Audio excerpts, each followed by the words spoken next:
Here we are with Al Dancer. Obviously he's a bit of a star here in winning the Betfair hurdle last year. He's taken to chasing really well.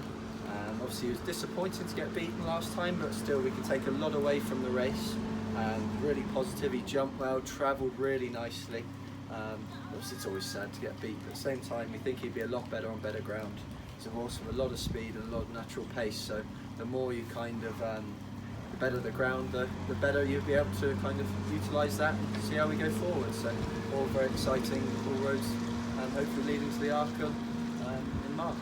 This is Flying Angel. He's a horse, obviously it's got a bit of experience over the fences already. So we're obviously really hopeful. He won nicely at Ascot last time. I think the ground won't bother him, the fences he's proven over. So yeah, really hopeful of a big run. This is Coggery. On it.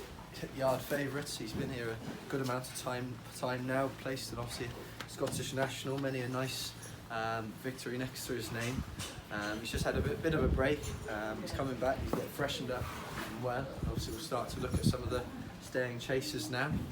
By no means is Coggery particularly quick, but the one thing he is very good at is getting a nice rhythm in his races, and he doesn't give up. He just keep going at that one pace all day long. So he's a handy horse to have around, and obviously very lucky to have him. And hopefully, I don't ever want to be greedy in this game, but hopefully he can also go and win us some more nice ones down the line in the future. We've got Redford Road.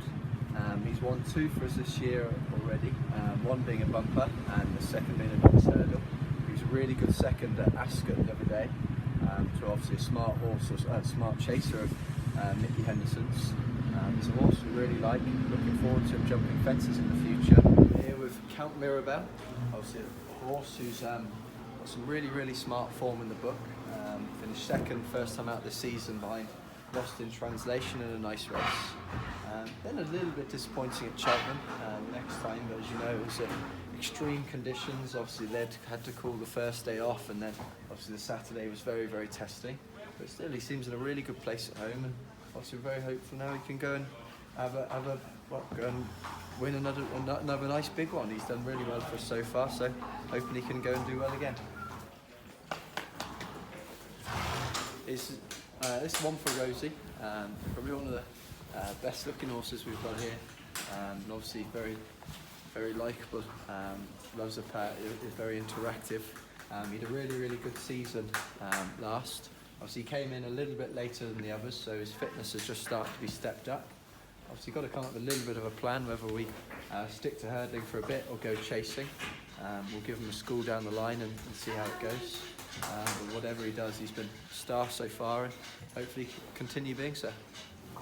This is Riders on the Storm. Lovely horse. Mr. Handicapper didn't miss him for his win, but you can kind of see why, because he jumped and travelled around really nicely and put the race to bed quite decisively.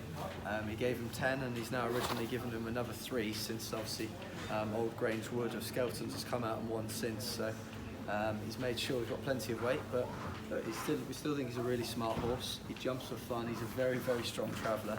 Pretty much just ran away with me last time, so hopefully we can kind of conserve his energy a little bit better. And this is Ballymoy. Sadly he got actually beat at quite a short price the other day, but not going to lose the faith just yet. So there's a few little things we can do at home. He's come out of the race well, so with a bit of luck now we can get back on track and find him a nice little race, whether it be over hurdles or fences, I'm not sure, but he's still a very good horse. So this is Mossy Fen. He's won his last 2. He's just coming back now. He's just basically got freshened up, and now he's going to have a go. Probably go for a handicap somewhere.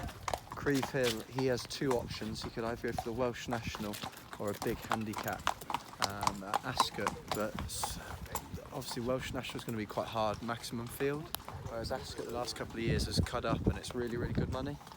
Bally Ellis, he's what I've been winning sellers and claimers, won plenty this year. Darling Alco, he won over fences last time at Ludlow. Hopefully he can keep progressing. Probably the reason actually we're all still here. Nigel actually thought about giving up training, and then this fellow actually managed to go and win the Grand National in 2002. So my Christmas, probably a little bit different to most people's. It's kind of a jockey's life. You're very dependent on what weights your agent gets you for Boxing Day. So obviously we're all very nice to our agents in the lead up, hoping we don't get any lightweights.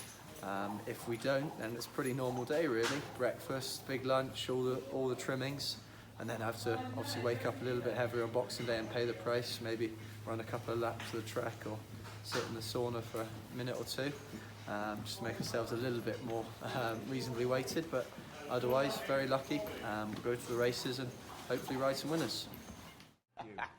Love it.